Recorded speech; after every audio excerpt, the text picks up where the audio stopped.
Yamaha has been on quite a roll the past couple years, cranking out a lot of really tremendous motorcycles. Two of our favorites, the Fz-10 and the YZF R1. And considering just how good these two bikes are, we couldn't help but wonder, what would happen if these two fine machines got together for a late night rendezvous? You've got the Fz-10 with that brawny, naked back body in relaxed, easygoing riding position. Then there's the Casanova R1 with the athletic chassis and throaty cross-plane growl.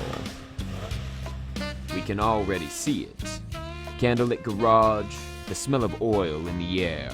It's only natural to walk. Ooh, okay, all right, that just happened, sorry about that. But, you know, the question remains, if you combine these two amazing motorcycles, what are you gonna get?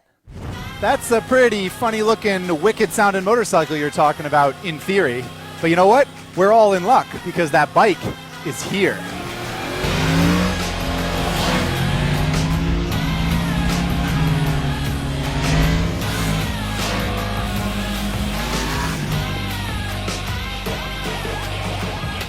The Fz-10. There's a lot going on, isn't there, when you first look at it? You got angles and snorkels and beady little eyes and neon colors and who knows what else. It's a pretty polarizing looking motorcycle. But once you get past the initial sort of noise of the aesthetics, some things become evident, right? It's an R1. And it's been kind of shaped and molded into the style of bike that we've come to know in the FZ series. But there's more to it than that. If we're honest, it's not just a parts bin bike. The engine, for example, bigger airbox, different intake port, different cams, different cam timing, different connecting rods, different exhaust system, different muffler. It's all different, stem to stern. So Yamaha's taken this bike that was so successful, the R1, and they've sort of sprinkled Fz-07 and Fz-09 stuff over it. And the real question is, does it work? The short answer to that question is yes. This is Yamaha we're talking about. Of course it's good. They came out with the Fz-09 in 2014. They came out with the R1 in 2015. And this is another winner. So let's get right into it, shall we? Seating position. All new, because it's a new bike.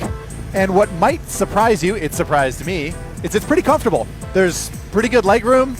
The seat is wide. There's space to move around. Yamaha made it pretty flat. And then of course the handlebar, which is tall, easy reach. It's a nice width. I feel like I could ride all day for days on end on this bike and be perfectly comfortable.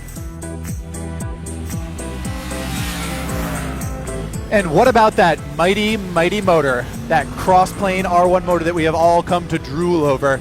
They did make a bunch of changes for this bike, and they all add up to more torque, more low-end power, as you would expect. It also has shorter gearing for the same R1 gearbox.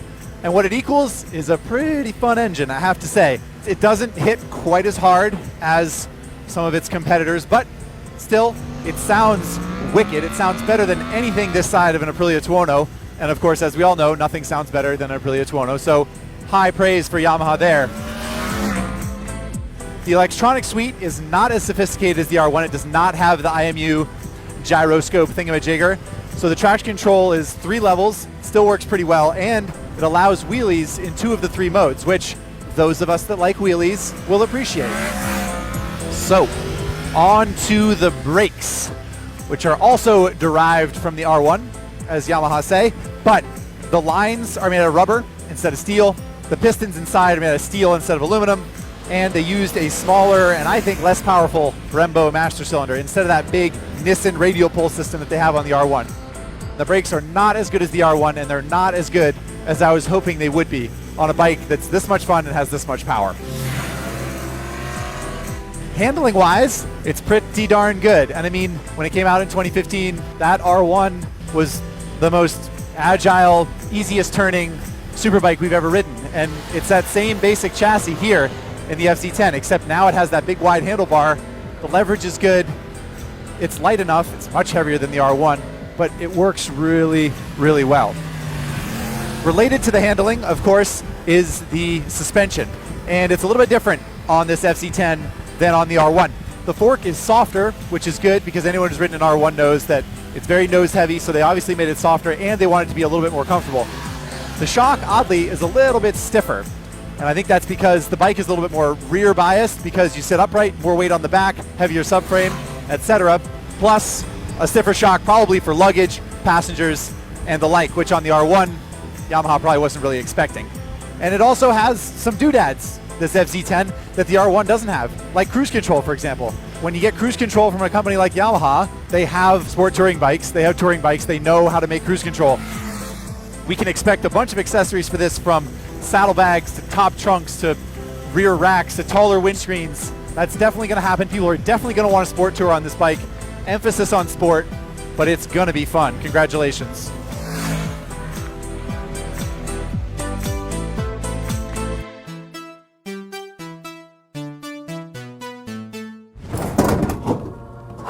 Okay, so one day at the tail of the dragon on the new FZ-10, both temperature and humidity around 99, and we have learned that yes, it was a good idea.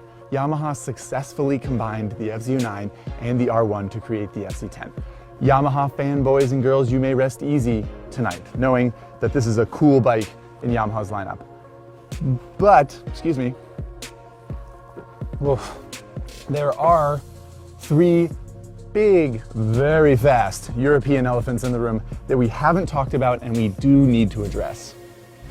And those three elephants, of course, are Aprilia's 21100, BMW's S1000 Single R, and KTM's 1290 Super Duke R. What about bikes from Japan, like the Kawasaki, the Z1000, I knew you'd say Honda that. CBR 1000R, Suzuki's get the new GSX-S 1000? No. What? No, the FZ-10's better than all those bikes. Really? Yeah.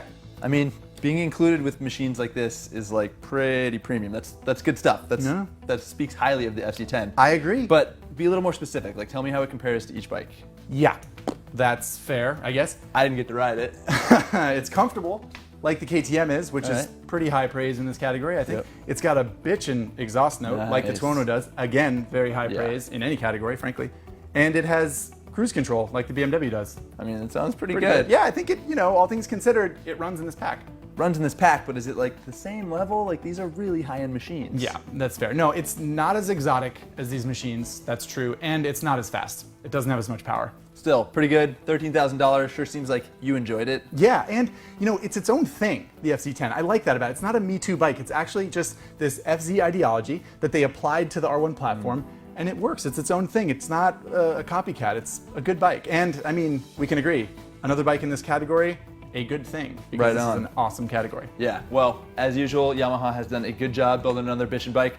And as usual, we have to come to the conclusion of our episode. So really hope you guys enjoyed it. And if you did, please subscribe. We want to keep making motorcycle content. We want to keep growing this channel. And the best way for us to do that is for you to subscribe. So please, leave comments. We like engaging with you. And until the next On Two Wheels episode, we'll see you in the comments section. Ride safe. There's a reason I'm standing over here. It's because I like to stand next to the best motorcycles on the planet. I don't even know how you can be near a bike that has less than 90 foot-pounds of torque. Don't try and shit on this motorcycle. I understand you appreciate that, but this is a glorious machine. V4, 1,077 cc's, almost 80 foot-pounds of torque. And have you heard it? Do you know what this thing sounds like? Almost 80. Almost 80 foot-pounds of torque. Key. That's pretty Start it for good. you. Oh yeah, you're gonna start it up? No, I have an R1 key and It does sound better than the Super Duke. I'll give you that. And it's better on the racetrack. But come on, That was more business at comfortable. I like clutching up wheelies at 100 miles an hour in fourth gear. It's pretty cool for that. Okay, all right.